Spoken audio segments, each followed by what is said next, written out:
മാനസികാരോഗ്യത്തിന് വളരെ പ്രാധാന്യം അറിയിക്കുന്ന ഒരു ഘടകമാണ് ശരിയായ അളവിലുള്ള ഉറക്കം എന്ന് പറയുന്നത്. ഉറക്കത്തിലുണ്ടാകുന്ന വ്യതിയാനങ്ങൾ ആളുകളിൽ പലതരത്തിലുള്ള മാനസിക ആരോഗ്യ പ്രശ്നങ്ങൾ ഉണ്ടാകാനുള്ള ചാൻസ് കൂടുതലാണ്. ഉറക്കം ഒരു ആവറേജ് ലെവലിൽ ഒരു 6 to 8 hours ആണ് സാധാരണ നമുക്ക് വേണ്ടി വരിക. ഇത് ആളുകൾ സ്പെസിഫിക് ആയിട്ട് പലതരത്തിൽ അങ്ങോട്ടും ഇങ്ങോട്ടും മാറിക്കൊണ്ടിരിക്കും. ഉറക്കം തീരെ ഇല്ലാത്തവരോ അല്ലെങ്കിൽ സ്ലീപ്പ് ഡിപ്രൈവ് ആയിട്ടുള്ള സിറ്റുവേഷനുള്ള ആളുകൾക്ക് നമ്മുടെ ഒരു നോർമൽ സ്ലീപ്പ് വെയ്ക്ക് സൈക്കിൾസ് എല്ലാം ഡിസ്ട്രപ്റ്റഡ് ആയിട്ടായിരിക്കും ഉണ്ടാവുക. അപ്പോൾ എങ്ങനെയാണ് ഇതിനെ ഒന്ന് തിരിച്ച് പ്രോപ്പർ സ്ലീപ്പ് ഉണ്ടാക്കുന്ന ഒരു അവസ്ഥയിലോട്ട് തിരിച്ചു കൊണ്ടുവരിക, എങ്ങനെ നമുക്ക് ബോഡീനെ തന്നെ റീട്രെയിൻ ചെയ്തെടുക്കാം? ഇതിന് വേണ്ടുന്ന കുറച്ച് സ്ലീപ്പ് ഹൈജീൻ ടെക്നിക്സ്, എക്സസൈസുകളാണ് നമ്മളിവിടെ പറയാൻ പോകുന്നത്. അപ്പോൾ ആദ്യമായിട്ട് പറയുന്ന ഒരു കാര്യം എന്ന് പറയുന്നത് സ്ലീപ്പ് സ്കെഡ്യൂള് കറക്റ്റായിട്ട് എല്ലാ ദിവസവും റെഗുലറായിട്ട് റുട്ടീൻ ഉണ്ടാക്കിയെടുക്കുക. നമ്മൾ ഉറങ്ങാൻ പോകുന്ന സമയവും എഴുന്നേൽക്കുന്ന സമയവും ഒരേ സമയമാക്കാനായിട്ട് ശ്രദ്ധിക്കുന്നത് ആണ് ഇതിൽ പ്രധാന ഒരു കാര്യം എന്ന് പറയുന്നത്.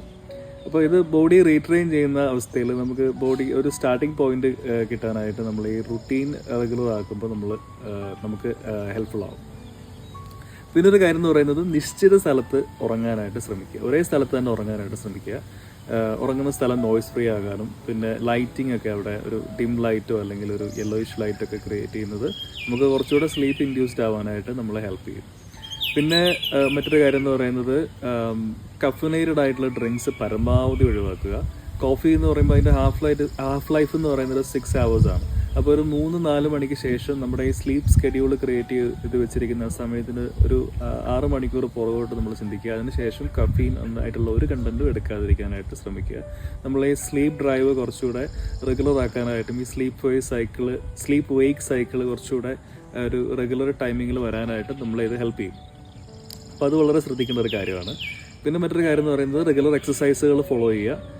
ഒരു ലേറ്റ് ആഫ്റ്റർനൂണോ അല്ലെങ്കിൽ ഏർലി ഈവനിങ് ഒക്കെ സെലക്ട് ചെയ്യുകയാണെങ്കിൽ നമുക്ക് സ്ലീപ്പിനെ അധികം എഫക്റ്റ് ചെയ്യാതെ നമുക്ക് ഈ സ്കെഡ്യൂൾ ക്രിയേറ്റ് ചെയ്യാൻ കൊണ്ടുപോകാൻ പറ്റും. അത് ആക്ച്വലി നമ്മുടെ ബോഡിക്ക് ഹെൽപ്ഫുള്ളും ആണ്. ലേറ്റ് എക്സസൈസുകൾ പരമാവധി ചെയ്യാതിരിക്കുക. അത് ഒരു നെഗറ്റീവ് ഇമ്പാക്റ്റ് ആയിരിക്കും നമ്മുടെ സ്ലീപ്പിന് ഉണ്ടാക്കുക. പിന്നെ മറ്റൊരു പ്രധാനപ്പെട്ട കാര്യം എന്ന് പറയുന്നത് ഒരു സ്ലീപ്പ് റിച്വൽ നമുക്ക് ക്രിയേറ്റ് ചെയ്യാൻ പറ്റും. ഒരു ഉറക്കത്തിനൊരു 1 hour മുന്നേ നമ്മൾ ചെയ്യേണ്ട കാര്യങ്ങൾ പരമാവധി നമ്മുടെ സ്ക്രീൻ ടൈമുകളൊക്കെ ഒന്ന് ഒഴിവാക്കുക.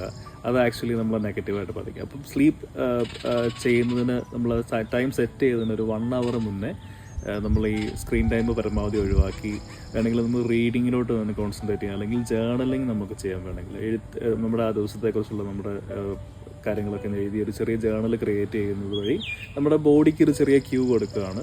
Okay, it's time for sleep. നമ്മൾ ഈ ദിവസത്തെ പ്രവർത്തനങ്ങളെല്ലാം അവസാനിപ്പിച്ച് നമ്മൾ ഉറങ്ങാൻ പോവുകയാണ് എന്ന് പറയുന്ന ഒരു ക്യൂ ബോഡിക്ക് ക്രിയേറ്റ് ചെയ്യാൻ പറ്റും. പിന്നെ മറ്റൊരു കാര്യം ചെയ്യാൻ പറ്റുന്നത് ഈ ബോഡി ഒരു ബയോളജിക്കൽ ക്ലോക്കിലാണ് റൺ ചെയ്യുന്നത്, നമുക്ക് എല്ലാവർക്കും അറിയാം. അപ്പം അതിന് വേണ്ടിയിട്ട് നമ്മളൊരു പകൽ സമയത്ത് ഒരു സൺലൈറ്റ് നമുക്ക് കുറച്ച് കൊള്ളാൻ സാധിക്കുകയാണെങ്കിൽ നമ്മൾ സൺലൈറ്റ് ഡിം ആവുന്നതിനനുസരിച്ച് ബോഡി ബയോളജിക്കൽ ക്ലോക്ക് വർക്ക് ചെയ്യും. അത് പിന്നീട് നമുക്കൊരു ഉറക്കത്തിൽ സ്ലീപ്പ് ഡ്രൈവിന് നമ്മൾ ഹെൽപ്പ് ചെയ്യും. അപ്പം കുറച്ച് രാവിലെ ഒരു ചെറിയൊരു നടത്തം പോസിബിൾ ആവുന്ന ആളുകൾക്ക് ഇത് നമുക്ക് ചെയ്യാൻ പറ്റുന്നതാണ്. പിന്നെ ഒരു സ്ലീപ്പ് ഡയറി വേണമെങ്കിൽ നമുക്ക് ക്രിയേറ്റ് ചെയ്യാം. നമ്മുടെ ഈ ഒരു സ്ലീപ്പ് റീട്രെയിനിങ് ജേണി നമുക്ക് വേണമെങ്കിൽ ഒന്ന് അസസ് ചെയ്യാനായിട്ട് ഒരു സെൽഫ് അസസ്മെൻറ്റിന് വേണ്ടിയിട്ട് നമ്മളെ അത് ഹെൽപ്പ് ചെയ്യും. സ്ലീപ്പ് ഉറങ്ങുന്ന സമയവും എഴുന്നേൽക്കുന്ന സമയവും ഒരു ആവറേജ് ഡ്യൂറേഷൻ നമുക്ക് പിന്നെ ട്രാക്ക് ചെയ്യാൻ പറ്റുമെങ്കിൽ അത്. പിന്നെ ഒരു സ്ലീപ്പ് റിച്വൽ നമ്മൾ ഇതിന് മുന്നേ ചെയ്യുന്ന കാര്യങ്ങൾ അല്ലെങ്കിൽ മുന്നേ ആ ദിവസം ചെയ്ത കാര്യങ്ങൾ, ഉറക്കത്തിന് ഒരു 1 hour മുന്നേ ചെയ്ത കാര്യങ്ങൾ ഒരു സ്ലീപ്പ് ഡയറി നമുക്ക് ട്രാക്ക് ഡൗൺ ചെയ്യാം. അപ്പോൾ നമുക്ക് കുറച്ചുകൂടെ ഇതിൻ്റെ ഒരു ഡയറക്ഷൻ നമുക്ക് മനസ്സിലാവും എങ്ങനെയാണ് പോകുന്നത്. ഇത്രയാണ് പ്രധാനപ്പെട്ട നമ്മൾ പറയുന്ന കാര്യങ്ങൾ.